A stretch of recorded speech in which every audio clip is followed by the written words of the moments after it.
Bismillahirrahmanirrahim. Alhamdulillahi Rabbil Alamin. Wassalatu wassalamu ala al-Habibil Mustafa Abil Qasim Muhammad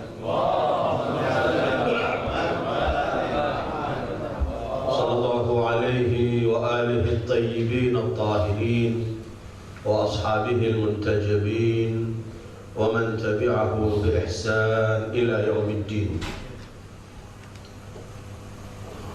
A'udzu billahi minasy syaithanir rajim. Bismillahirrahmanirrahim.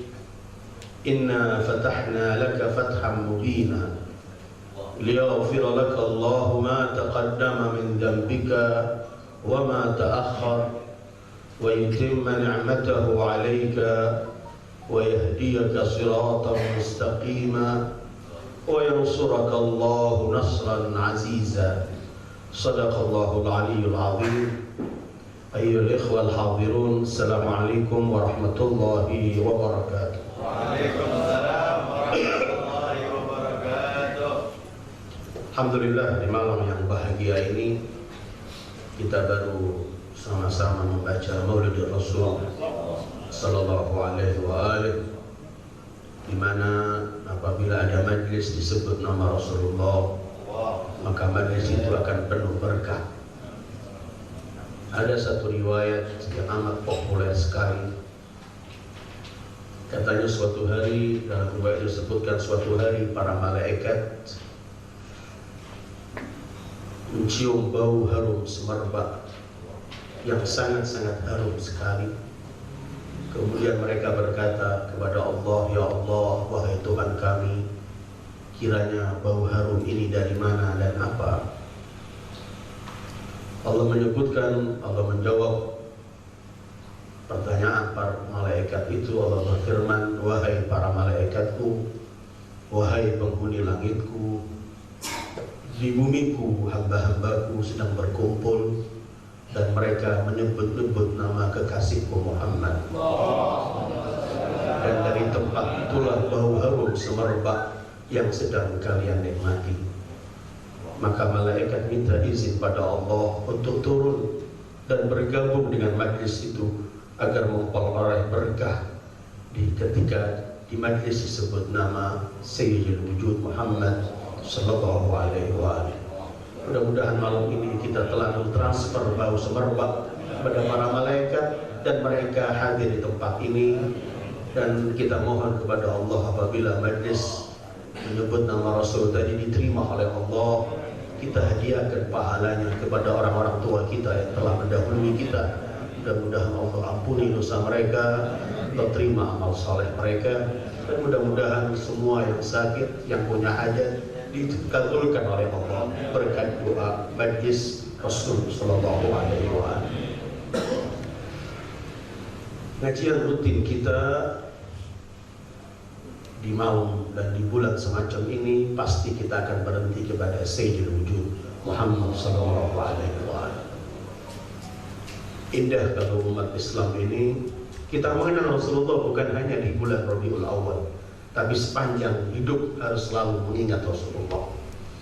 Tapi setidaknya apabila masuk bulan yang di bulan itu beliau dilahirkan, pasti kita akan lebih banyak memperbanyak mendekatkan diri kepada Rasulullah. Indah gilanya kalau kita kaum muslimin di bulan semacam ini yang kita baca yang berkaitan dengan Rasulullah, yang kita sampaikan dengan keluarga kita kumpul bersama berkaitan dengan sesuatu yang berkaitan dengan Rasulullah, dan buku yang kita baca dan yang semua pun supaya benar-benar bulan semacam ini bulan untuk Rasulullah sallallahu alaihi wasallam, dan kita akan berbanyak salawat kepada beliau sallallahu alaihi wasallam. Ayyuhal ikhwal hadirin, ketika kita membicarakan Rasulullah, keagungan Rasulullah dan semua kemuliaan yang dimiliki Rasulullah, kita harus mengkaji juga bahwa setiap nabi yang diutus oleh Allah, pasti nabi itu semenjak lahir telah dijaga oleh Allah. semenjak lahir. Supaya tidak ada kelak ketika Nabi itu mulai berdakwah, umatnya berkata, kamu dulu pernah melanggar juga. Tidak ada itu. Semenjak lahir, dalam langsung kontrol Allah. Sehingga para Nabi tidak pernah melakukan kesalahan apapun semenjak lahir. Karena itu ketika Allah berfirman mengenai Nabi Allah Musa, walitusna'a ala aini, kamu diciptakan atas pandanganku. Artinya selalu dibentuk, dididik, selalu terus dalam kontrol Allah, sehingga tidak pernah akan melakukan kesalahan. Dalam surat Hud ayat 62,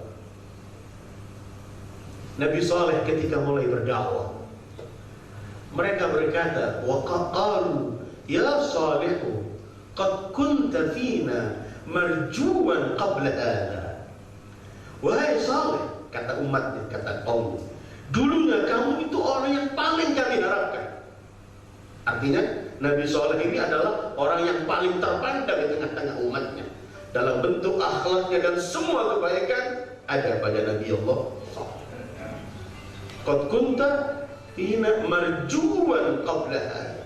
Dulu kamu sangat kami harapkan. Seperti Rasulul A'zam sallallahu alaihi wasallam. Beliau dari mulai kecil julukannya Shadiq atau As-Sadiqul Amin.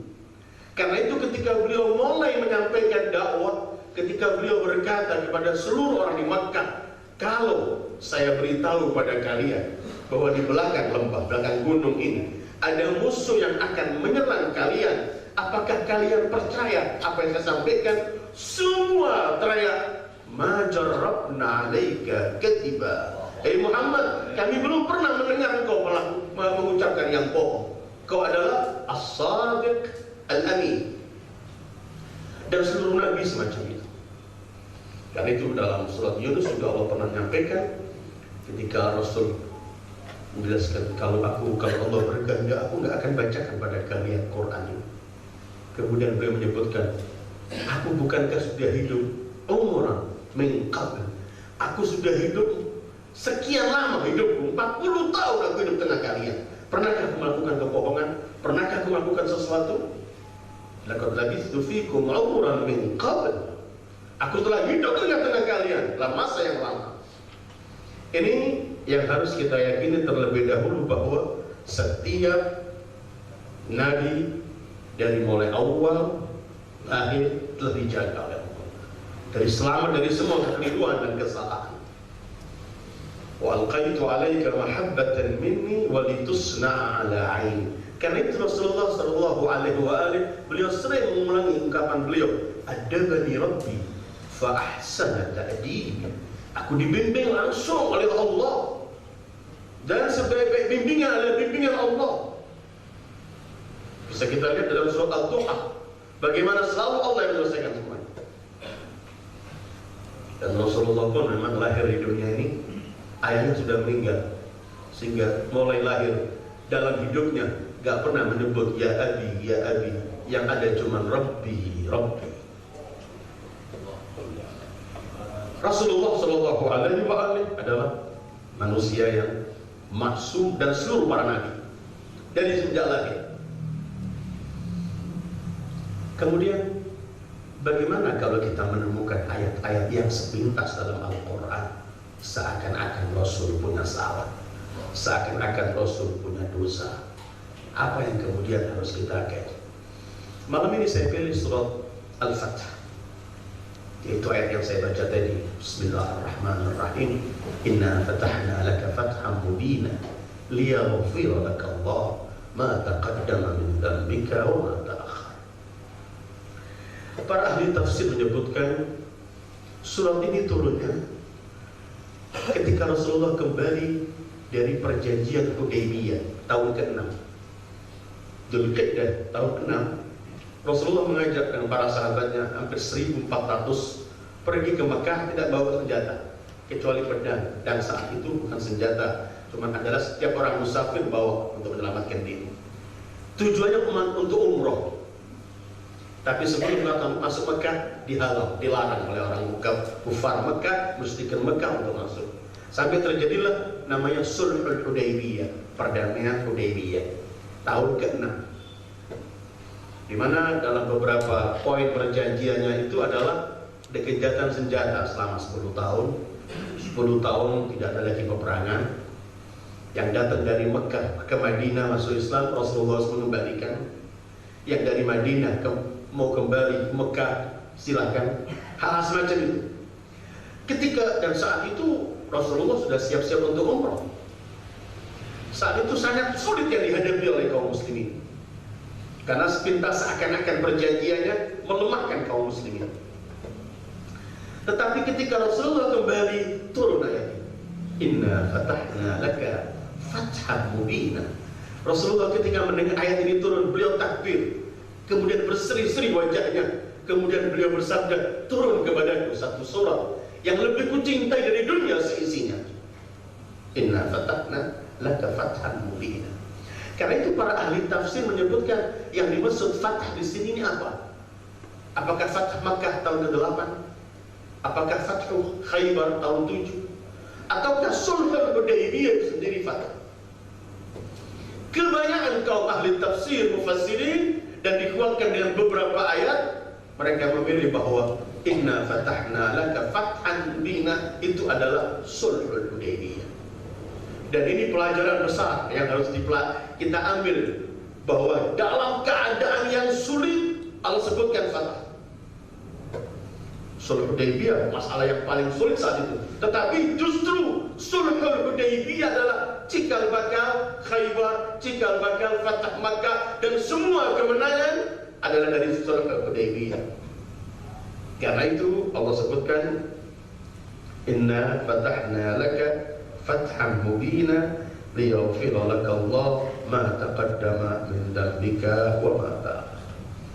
Jadi pelajaran besar. Di saat kita menghadapi kesulitan, tiba-tiba Allah menyebutkan kemenangan. Dan ini harus selalu kita pelajari. Dalam ayat lain surat Nisa Allah pernah berfirman, "Fa'asa an takrahu syai'an wa yaj'alullahu fihi khairan katsira." Banyak sesuatu yang kamu tidak senang, tapi justru di situ, di balik itu adalah kebaikan yang besar. Karena itu umat Islam ini nggak boleh pernah pesimis apapun yang dihadapi. Kita cuma menjalankan tugas kita. Bagaimana cara kita mendakwahkan Islam yang sebenarnya, apapun yang kita hadapi, yang punya agama ini yang akan melindungi dan yang akan menjaga.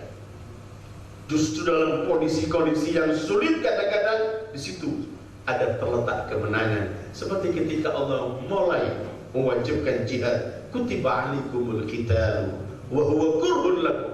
Fa'asa an takrahu syai'an wa huwa khairun lakum wa 'asa an tuhibbu syai'an wa huwa syarrun lakum wallahu ya'lamu wa antum la ta'lamun. Telah diwajibkan jihad untuk kalian dan itu berat untuk kalian. Tapi banyak kata Allah hal-hal kondisi yang kamu tidak senang, justru di balik itu kebaikan. Banyak kondisi yang kamu senang, justru itu bencana untuk kamu. Allah yang Maha mengetahui dan manusia tidak tahu. Apabila Nabi maksud, Nabi tidak pernah melakukan kesalahan, dijaga langsung oleh Allah. Kemudian apa arti ayat liyaghfira laka Allahu ma taqaddama min dzambika wa ma ta'akhkhara? Allah ingin mengampuni dosamu yang lalu dan yang akan datang. Buku-buku tafsir menyebutkan dosa yang lampau ketika beliau sebelum jadi nabi, dosa yang akan datang ketika beliau jadi nabi. Ada yang mengatakan dosa yang lampau adalah ketika beliau belum hijrah. Dosa yang setelahnya adalah dosa setelah hijrah.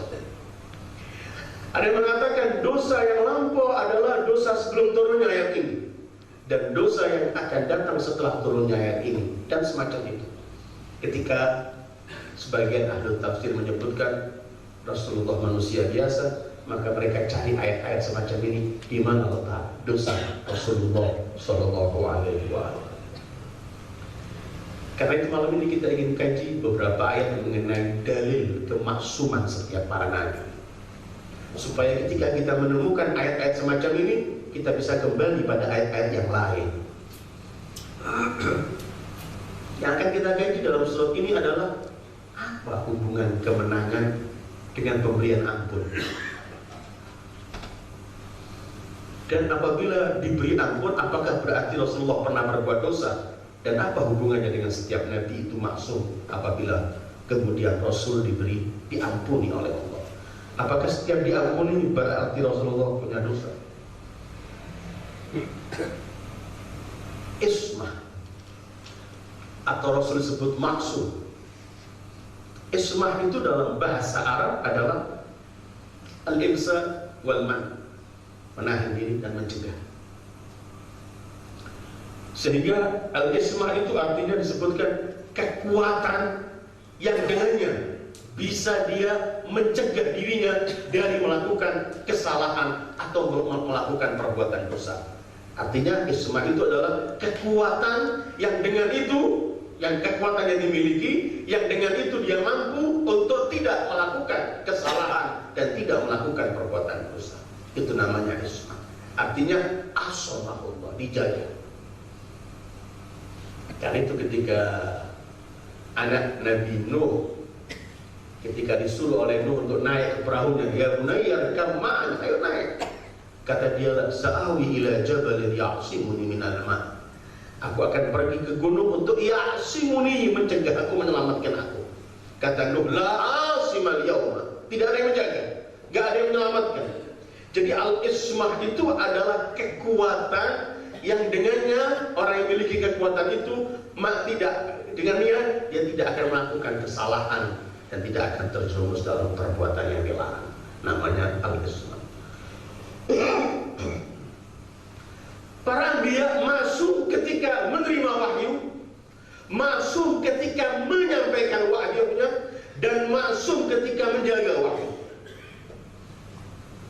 Jadi proses ketika menerima, ketika menyampaikan, dan ketika menjaga, semuanya dijaga oleh Allah.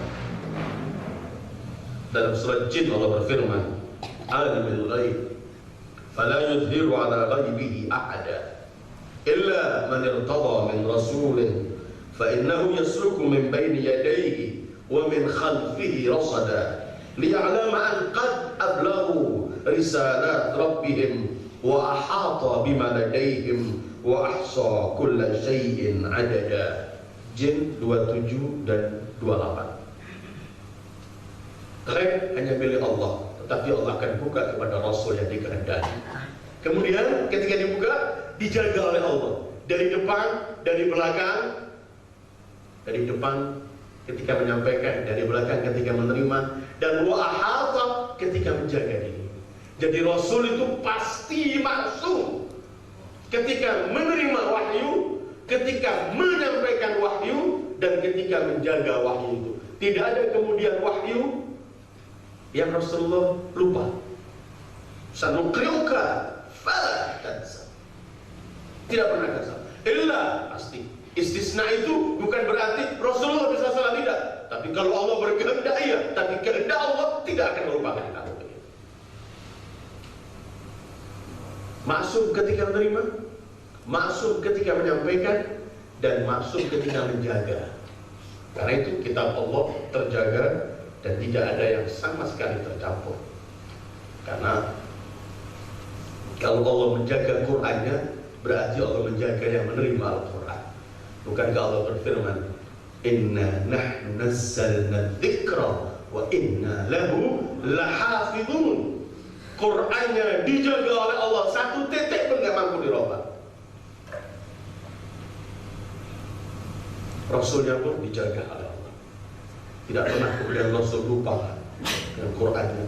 Rasul menyampaikan kemudian dicabut, enggak. Yang saya sampaikan beliau tidak ada semua itu. Beliau maksum ketika menerima, beliau maksum ketika menyampaikan, dan beliau maksum ketika menjaga. Apakah Rasul hanya maksum dalam urusan menerima wahyu, menyampaikan wahyu, dan menjaga wahyunya? Apakah segala sesuatu Rasulullah maksum? Kita yakin Rasulullah maksum dari segala hal. Dari apapun beliau maksum. Dan tidak pernah musuhnya pernah berkata, kamu dulu pernah melakukan semacam ini. Tidak ada ini. Sekecil apapun. langsung dijaga oleh Allah. Litusna'a ala aini. Adabani Rabbi fa ahsana ta'dibi. Karena itu kalau kita nanti melihat ayat-ayat yang Allah menegur Rasul. Salah contoh mungkin dalam surat Kahfi, wala taqulanna li syai'in inni fa'ilun dzalika ghadan illa an yasha Allah. Jangan berkata sesuatu besok aku lakukan kecuali insya Allah. Ungkapan ayat semacam ini bukan berarti Rasulullah pernah melanggar itu kemudian tegur, tidak. Bukan berarti Rasulullah pernah mengatakan besok akan saya lakukan, tapi beliau nggak mengucapkan insya Allah sehingga Allah tegur, tidak. Ayat-ayat semacam ini bukan menunjukkan berarti Rasulullah telah melanggar, tetapi ayat-ayat semacam ini artinya Allah membimbing Rasulullah kekasihnya. Kamu wahai kekasihku, jangan berkata sesuatu kecuali untuk besok aku lakukan, kecuali katakanlah insya Allah. Seperti seorang ayah yang cinta dan sayang pada anaknya dipanggil anaknya, anakku jangan deketin narkoba, jangan melakukan ini, jangan ini bukan berarti anaknya sudah melakukan, tapi murni karena kecintaan seorang ayah begitu membimbing, mengatakan pada anak. Kalau enggak, kita mungkin dalam beberapa ayat Allah berfirman, ya ayyuhan nabi ittaqillah wa la tuti'il kafirin. Hai seorang nabi, bertakwalah pada Allah. Apakah sebelum ini Rasulullah tidak bertakwa? Tidak. Ini bimbingan, murni bimbingan. Ini adalah adabani Rabbi fa ahsana ta'dib. Dan semacam itu dalam ayat-ayat yang lain. Rasul masuk dalam semua hal. Karena sebenarnya maksud itu diperoleh dalam 3 hal. Pertama, puncak ketakwaan seseorang membuat dia menjaga dirinya. Al-taqwa yang paling tinggi disebutkan ad-darajatul 'ulya min at-taqwa. Puncak dari arti ketakwaan itu mampu menjaga seseorang. Kedua, menjaga dirinya apabila mengetahui sesuatu dan akibat sesuatu dengan yang pasti. Al-ilmul qat'i bi'awaqibil umur. Memiliki ilmu yang pasti, qat'i, dengan akibat sesuatu. Itu menyebabkan orang bisa menjaga dirinya. Contoh, kalau saya tahu mic ini ada strumnya, pengetahuan saya bahwa mic ini ada strumnya membuat saya nggak bakal memegang. Al-ilmul qat'i bi'awaqibil umur itu membuat seseorang menjaga diri. Jadi pertama, puncak ketakwaan. Kedua, puncak ilmu yang tahu akibat sesuatu dan terbuka. Ketiga, yang menyebabkan orang bisa menjaga dirinya ialah yang selalu meyakini bahwa dia disertai Allah dan dia selalu melihat keagungan Allah dan kesempurnaan Allah, sehingga dia nggak pernah akan melakukan pelanggaran. Kalau 3 ini kriteria orang mampu menjaga dirinya, maka yang memiliki puncak ketakwaan adalah Sayyidul Wujudi Muhammad. Ana atqakum lillah, kata beliau. Inna akramakum indallahi atqakum. Beliau Sayyidul Wujud Muhammad sallallahu alaihi wasallam. Kalau berkaitan punya ilmu, seluruh ilmu ada pada Rasulullah. Imam Ali pernah ditanya, bagaimana ilmu Rasulullah itu wahai Amirul Mukminin? Kata beliau, ilmu Rasul, ilmu Nabiyyin, wa ilmu ma kana, wa ilmu ma huwa kainun ila yaumil qiyamah. Ilmu Nabi itu adalah ilmu seluruh para Nabi. Artinya dari mulai Adam sampai Isa, kalau mereka punya ilmu, seluruh ilmu itu ada pada Rasulullah. Kemudian ilmu yang telah terjadi, ilmu yang akan terjadi sampai hari kiamat, semua ada pada Rasulullah. وَعَلَّمَكَ مَا لَمْ تَكُنْ تَعْلَمُ وَكَانَ فَضْلُ اللَّهِ عَلَيْكَ عَظِيمًا. Begitu Allah berbicara masalah ilmu Rasulullah, Allah mengajarkan, menyampaikan kepadamu segala ilmu yang tadi yang kamu tidak tahu, dan anugerah Allah kepadamu begitu agung. Kalau urusan yang ketiga selalu meyakini bahwa dia dibarengi Allah dan dia selalu melihat keindahan Allah, maka Rasulullah dimanapun dan kapanpun yakin bahwa Allah bersamamu dan selalu melihat Allah. Muridnya Rasulullah, muridnya, pintu kotanya Amirul Mukminin Ali bin Abi Thalib. Ini Amirul Mukminin yang beliau kalau ingin mengenalkan dirinya di hadapan Rasulullah, beliau dengan bangga berkata, "Ana abdun bin abidi Muhammad." Aku cuma budak dari budaknya Muhammad. Imam Ali ini Amirul Mukminin berkaitan dengan selalu melihat Allah dan meyakini keberadaan Allah.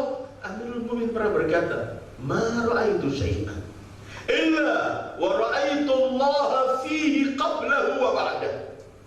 Aku tidak pernah melihat sesuatu kecuali aku melihat di sesuatu itu Allah sebelumnya dan setelahnya.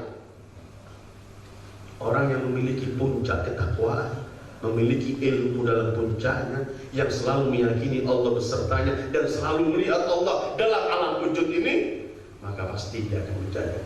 Dan para anbiya, mereka lah yang paling terdepan memiliki semua itu. Rasulullah dalam puncak ketakwaan, Rasulullah dalam puncak ilmu, Rasulullah dalam kedudukannya dan makamnya di sisi Allah memiliki semua al-istish'ar bi'azamatillah wa kamalihi wa jamalihi. Itu Rasulullah.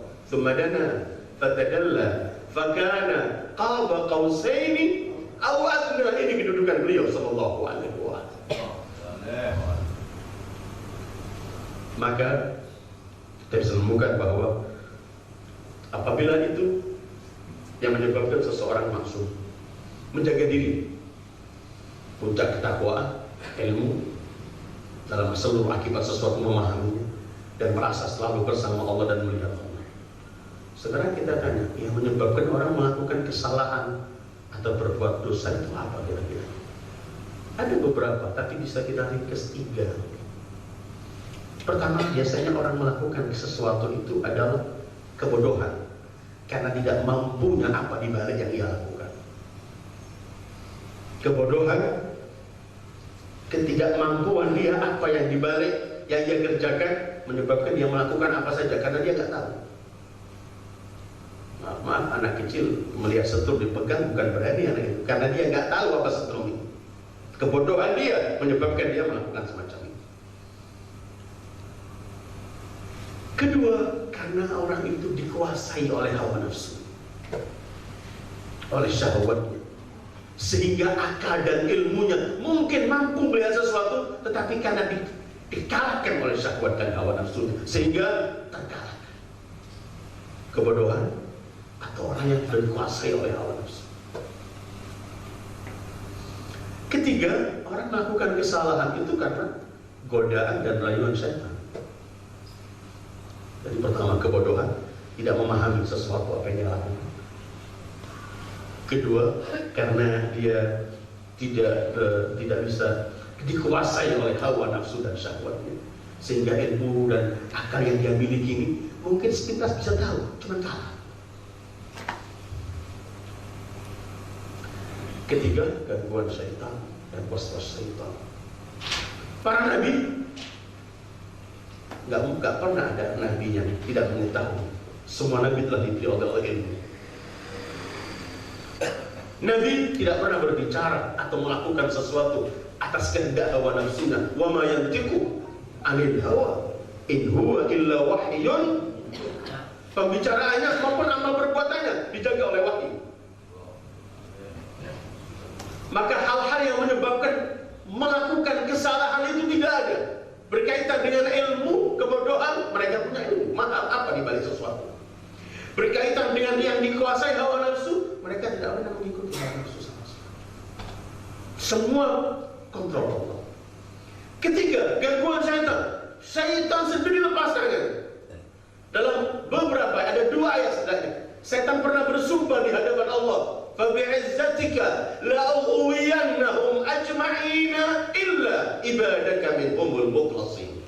Demi kemegahanmu ya Allah, akan kuganyang semua anak Adam kecuali hamba-hambamu yang kamu pilih.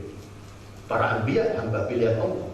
Sumber maksiat sendiri syaitan mengatakan, saya tidak mampu mengganggu Nabi. Sehingga mustahil seorang nabi melakukan kesalahan. Apabila kemudian ada ayat yang sepintas nabi melakukan kesalahan, atau nanti kita bahas, justru minta ampun, apa artinya? Harus kita kembalikan pada ayat-ayat yang lain. Yang kita pegang pertama dulu, mereka dijaga oleh puncak ketakwaan ada pada mereka, puncak ilmu ada pada mereka, puncak selalu merasa ada dengan Allah dan melihat Allah ada pada mereka. Kemudian yang biasanya orang melakukan kesalahan karena kebodohannya, mereka tidak jauh dari kebodohan. Hawa nafsu mereka tidak pernah ikut. Mereka hanya dapat langsung kontrolan wahyu. Kemudian yang ketiga, syaitan sendiri angkat tangan. Kalau begitu, hamba Allah, para anbiya adalah mereka masuk. Ar-Rasulullah sallallahu alaihi wasallam. Jika kita membicarakan Rasul, para anbiya yang terdepan adalah Nabi kita Sayyidul Wujud Muhammad sallallahu alaihi wasallam. Coba kita melihat beberapa dalil-dalil kemaksuman Rasul dalam Al-Quran, banyak ayatnya. Kita akan lewat. Yang pertama, ada beberapa ayat yang kita kumpulkan dalam satu kriteria, bahwa Al-Quran ini banyak sekali memerintahkan kaum muslimin untuk mengikuti Rasulullah, untuk menjadikan Rasulullah sebagai suri tauladan. Contoh ayat, qul in kuntum tuhibbunallah fattabi'uni yuhibbukumullah. Kalau kalian mencintai Allah, ikutilah aku. Artinya ayat ini memerintahkan kita mengikuti Rasulullah mutlak. Atau ayat man yuti'ir rasul faqad ata Allah. Siapa yang taat pada Rasul berarti dia telah taat kepada Allah. Atau ayat laqad kana lakum fi rasulillahi uswatun. Dalam seluruh kehidupan Rasulullah, duduknya, berdirinya, tidurnya, perangnya, semuanya adalah uswah. Atau ayat wa ma atakumur rasulu fakhudhuhu wa ma nahakum anhu fantahu. Apa yang disampaikan Rasul, laksanakan. Yang dilarang. Ayat-ayat semacam ini ketika Allah memerintahkan kita harus mengikuti Rasulullah, maka mustahil Rasulullah akan melakukan kesalahan, karena akan kontradiksi. Kalau Rasul pernah melakukan kesalahan sedikit pun, akan kontradiksi dengan ayat-ayat yang kita diperintahkan untuk mengikuti. Ketika Allah telah menjadikan Rasulullah sebagai suri tauladan, berarti Allah telah menjaga Rasulullah tidak pernah melakukan kekeliruan, kesalahan, walau sedikit pun tidak pernah. Karena bagaimana Rasulullah? Nanti kalau beliau pernah melakukan kesalahan, sementara kita disuruh mengikuti, berarti kita mengikuti kesalahan, dan itu mustahil, gak akan terkumpul antara dua kontradiksi.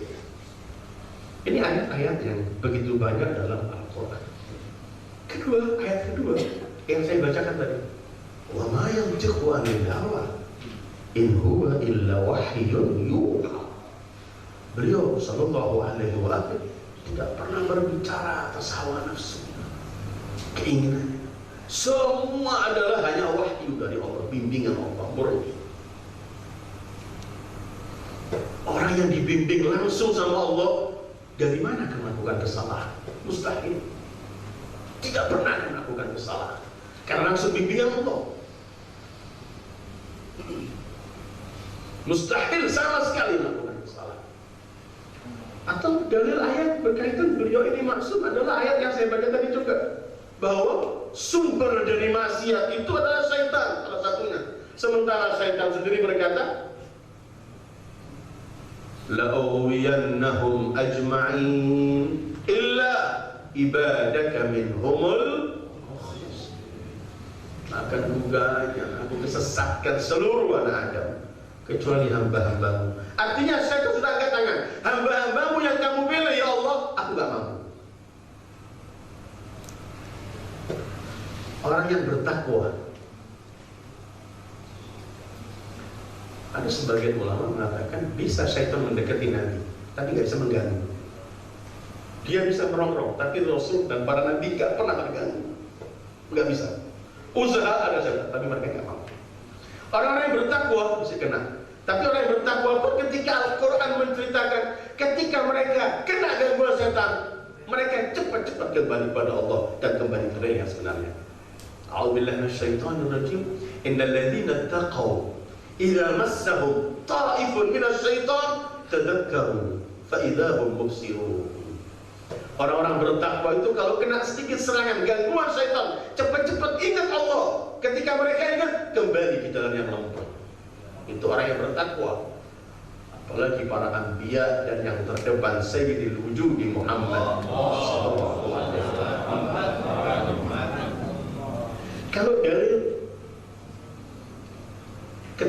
dari kemaksuman Nabi begitu banyak ayat-ayatnya, apa kemudian ayat yang kita baca di awal tadi? Liyaghfira lakallahu ma taqaddama min dzambika wa ma ta'akhkhara. Agar Allah mengampuni dosa-dosamu yang lampau dan dosa-dosa yang akan datang. Apa arti adzam dalam segi bahasa? Ibnu Mandur dan buku-buku yang fiqhul lugha menyebutkan arti bahasa. Mereka menyebutkan adzam al-jurm, al-itsm, perbuatan dosa, pelanggaran. Jamaknya dzunub. Al-jurm, al-itsm, al-ma'siyah, agar itu dosa.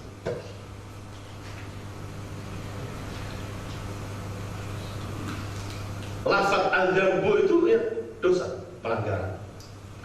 Tetapi ini penting supaya kita bisa memahami ayat kelak. Tetapi kalimat lafaz dzambun itu cuma memiliki arti dosa, pelanggaran. Tetapi kemudian siapa yang dilanggar itu nanti. Jadi bukan setiap kalimat dzambun berarti yang dilanggar Allah, tidak. Segi bahasanya dzambun itu cuma dosa dan pelanggaran. Siapa yang dipelanggar? Tergantung. Supaya kita tidak mengambil setiap kalimat dzambun berarti dosa melanggar Allah. Dosa, tapi dosa pelanggaran. Tapi pelanggaran kepada siapa? Itu dikaji nanti. Dengan siapa yang lakukan. Dan pengetahuan semacam ini mengembalikan Al-Quran dalam segi bahasanya. Setelah meyakini bahwa para nabi harus masuk supaya kita bisa ketemu bahwa ayat ini memiliki arti lain. Seperti kalimat haram, tuharrimu, mengharamkan. Bukan berarti setiap Al-Quran menyebutkan. Contoh, Allah menyebutkan pada Rasulullah, lima tuharrimu ma ahallallahu lak. Kenapa kamu haramkan apa yang dihalalkan oleh Allah? Rasulullah datang untuk melarang umat manusia, jangan kalian mengharamkan apa yang dihalalkan. Apakah Rasulullah akan mengharamkan syariat yang dihalalkan oleh Allah? Itu kalau kita terbawa bahwa setiap haram berarti melanggar Allah. Padahal haram itu mencegah, melarang. Bukan setiap kalimat haram dan haram berarti mengharamkan syariat. Satu contoh, ketika Allah menceritakan Nabi Musa kan lahir di mana Firaun membunuh semua anak. Perintah Allah, ibunya buang Nabi Musa. Subhanallah, dibuang sampai ke keluarga Firaun. Diambil oleh keluarga Firaun menjadi anak istana. Diumumkan siapa yang bisa menyusui anak ini. Antri semua wanita istana yang minta besar gajinya. Tetapi semua wanita ditolak oleh Musa. Kenapa? Allah berfirman, wa harramna alaihil maradhi. Kami cegah, bukan Allah mengharamkan, gak ada hukum syariat di sini. Kami cegah seluruh wanita, kami cegah, nggak mampu, dan Musa nggak mau. Sampai kembali ibunya sendiri. Kalimat tuharis juga kalimat al-dzam. Al-dzam itu artinya al-ismu, al-jurmu, al-maksiyah. Dosa, pelanggaran, maksiat, itu namanya dzambun, sepakat. Tetapi lafaz ini menunjukkan perbuatan dosa saja. Siapa yang dia langgar, itu nanti.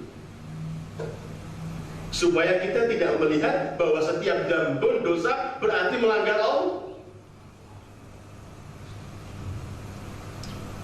Karena kalau kita pahami kalimat dosa, dzambun, jurmun, dosa, apa dosa itu? Dosa itu ialah setiap perbuatan yang mengandung resiko jelek, akibat jelek. Itu namanya kullu amalin sayyi', kullu amalin lahu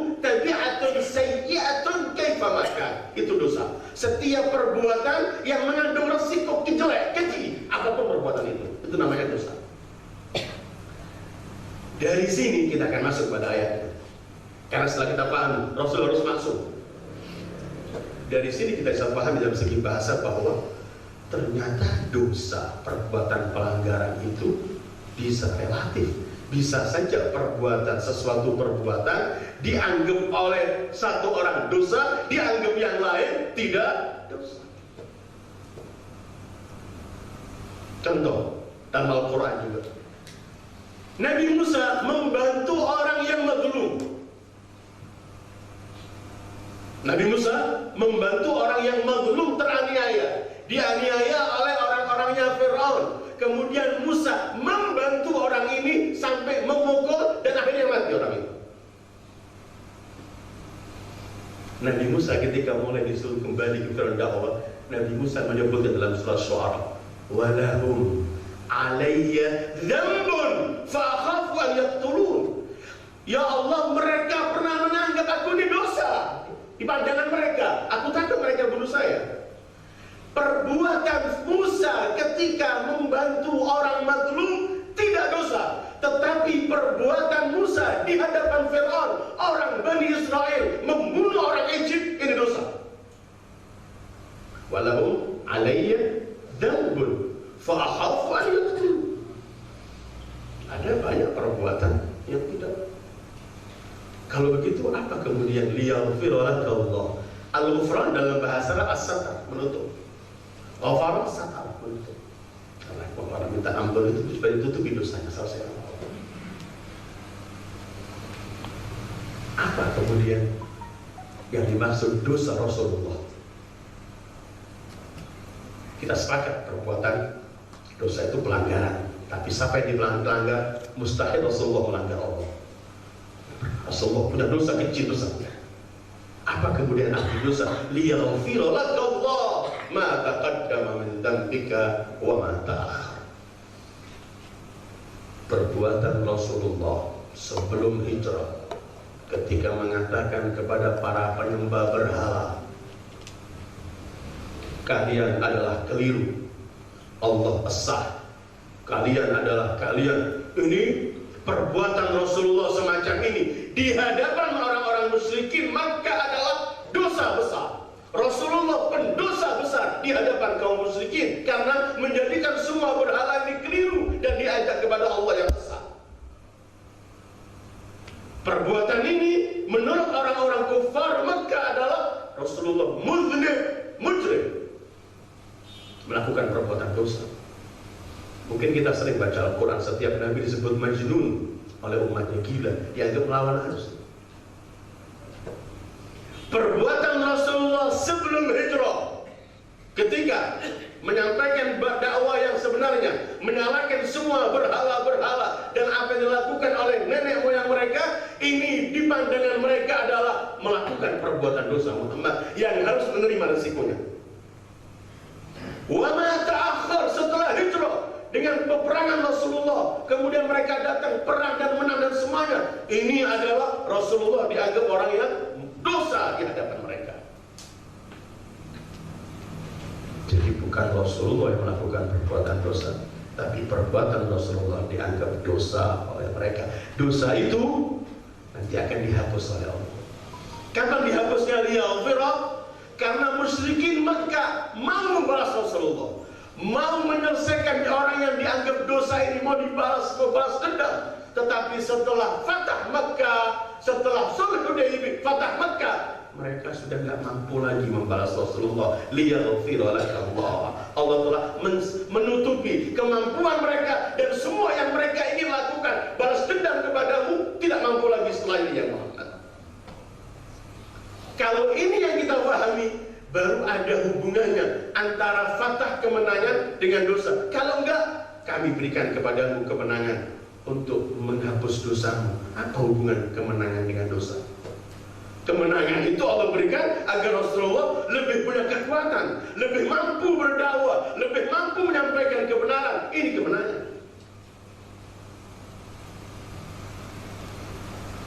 Imam Ridha juga menjawab dengan hal yang sama di hadapan Ma'mun ketika anak Ma'mun tanya dengan ayat ini, wahai putra Rasulullah, kamu berkata Nabi gak melakukan dosa, Sementara Allah berfirman, liyaghfira laka Allah ma taqaddam min dhanbik wa ma ta'akhkhar. Kata Imam Bilal, perbuatan Rasulullah di pandangan orang-orang Mekah adalah dosa besar.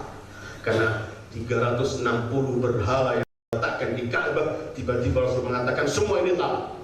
Allah hanya esa. Ini perbuatan dosa bagi mereka. Tapi setelah Fatah Mekah, orang mereka nggak mampu lagi.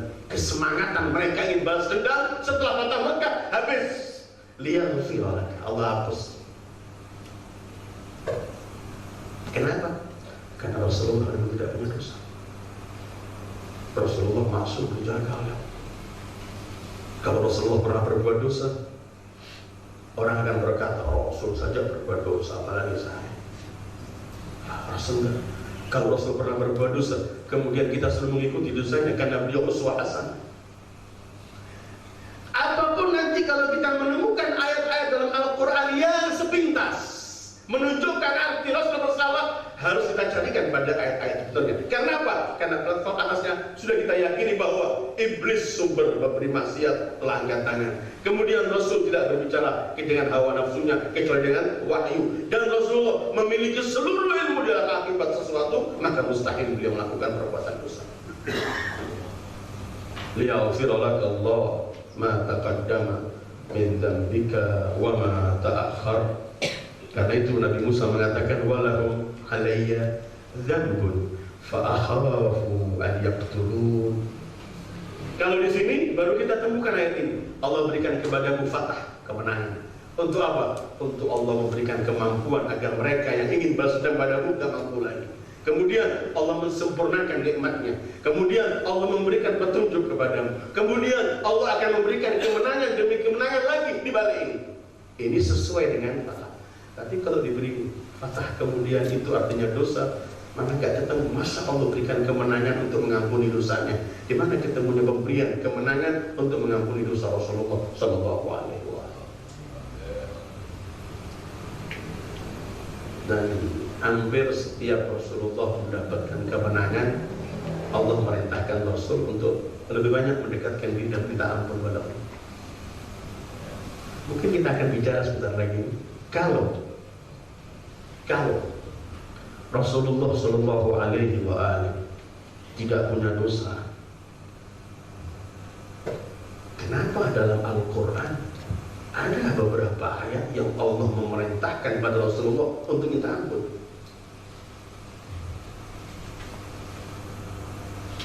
Surah Muhammad Sallallahu Alaihi Wasallam ayat 19, Allah berfirman, A'udzubillahi minasyaitonir rajim, wa'lam annahu la ilaha illallah wastaghfir li dhanbik walil mu'minina wal mu'minat. Ketahuilah tidak Tuhan kecuali Allah dan mintalah ampun mengenai dengan dosamu dan untuk kaum mukminin dan kaum mukminat.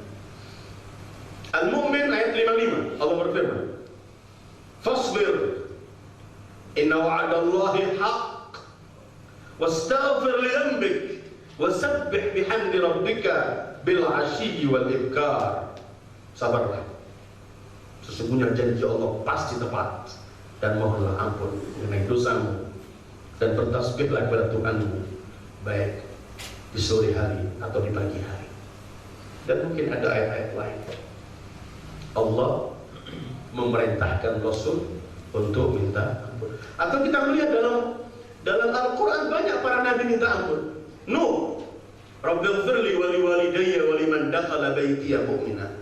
Nabi Ibrahim, Rabbana ighfirli wa liwalidayya wa lil mu'minina yawma yaqumul hisab. Sayyidul wujud sami'na wa ata'na ghufranaka. Mendengarkan ayat-ayat yang Rasulullah Sallallahu Alaihi Wasallam disuruh oleh Allah minta apa?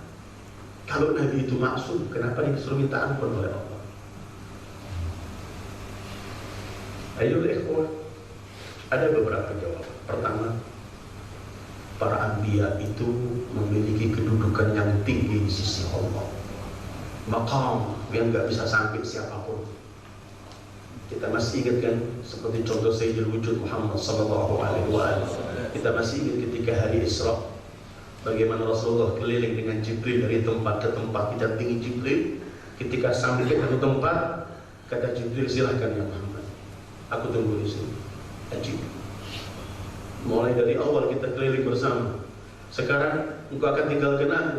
Kata Jibril, silahkan, aku tunggu di sini. Rasulullah menoleh ke Jibril. Ya Jibril, afi misli hada yatrukul khalilu khalila. Jibril, apakah tempat semacam ini seorang kekasih meninggalkan kekasihnya? Kamu tinggalkan aku, mulai dulu kita terus bersama, mulai tadi.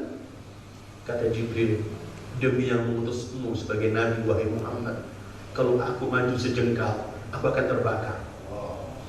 Kamu sekarang berada di satu tempat yang belum pernah dijangkau oleh siapapun dari makhluk Allah, dan tidak pernah akan dijangkau. Silahkan masuk, wahai Muhammad. Rasulullah menceritakan fadajja biyan nur ila nur, aku masuk dalam satu cahaya ke cahaya terus, karena memang beliau diciptakan dari cahaya itu. Cerita dalam Rasul Mi'raj. Tapi yang saya sampaikan bahwa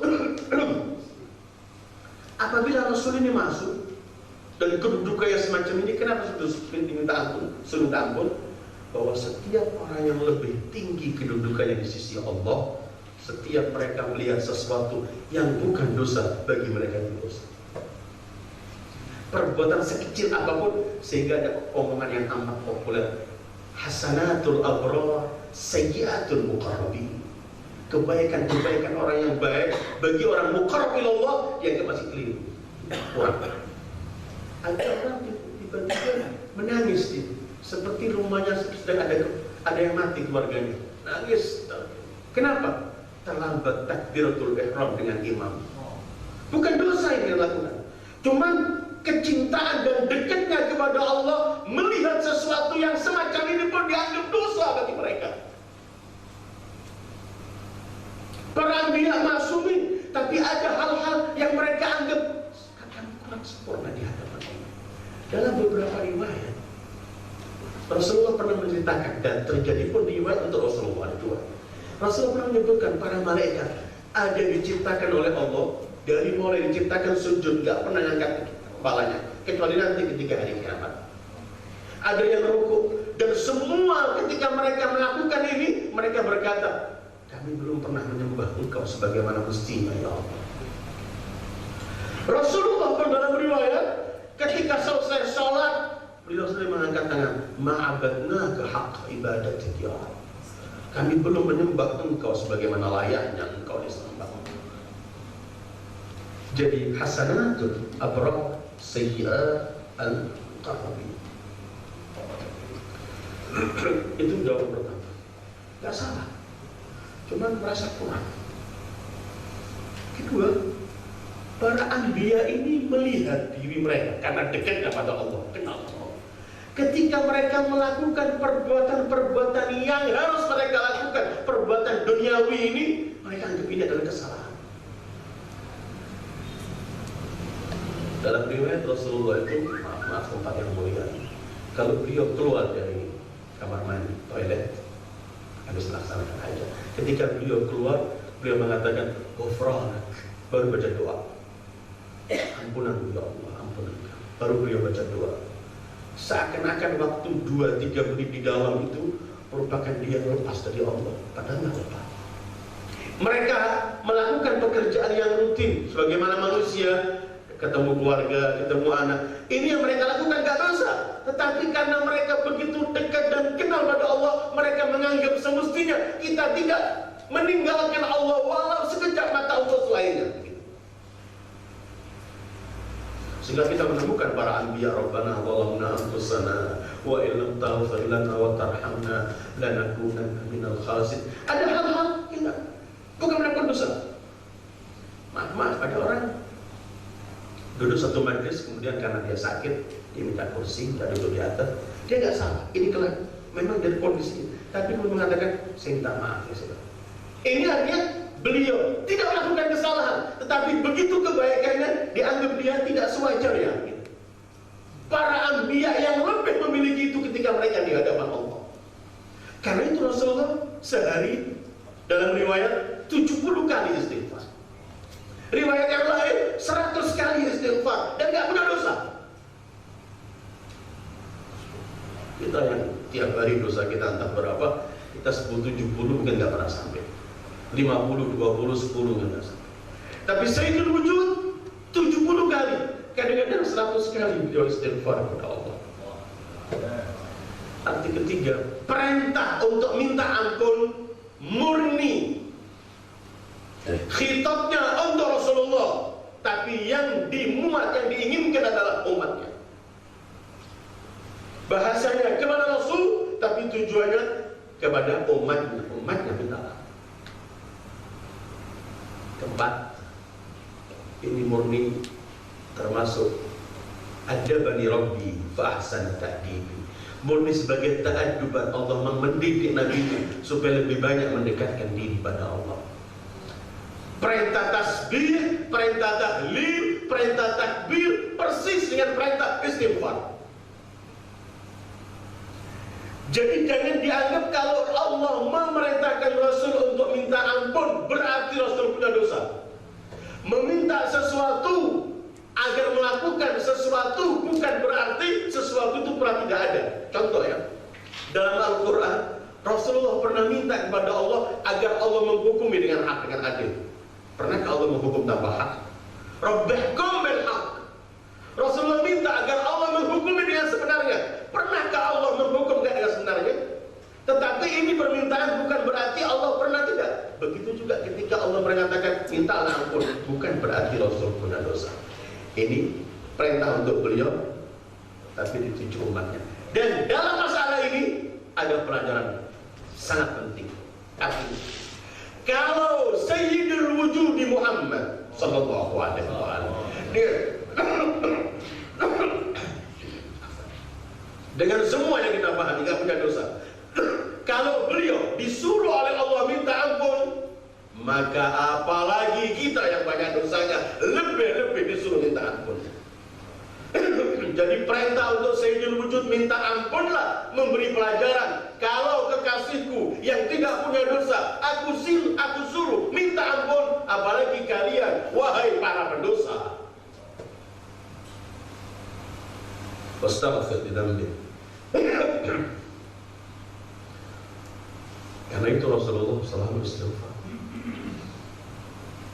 Coba ketika Allah memberikan kemenangan pada Rasulullah, Bismillahirrahmanirrahim.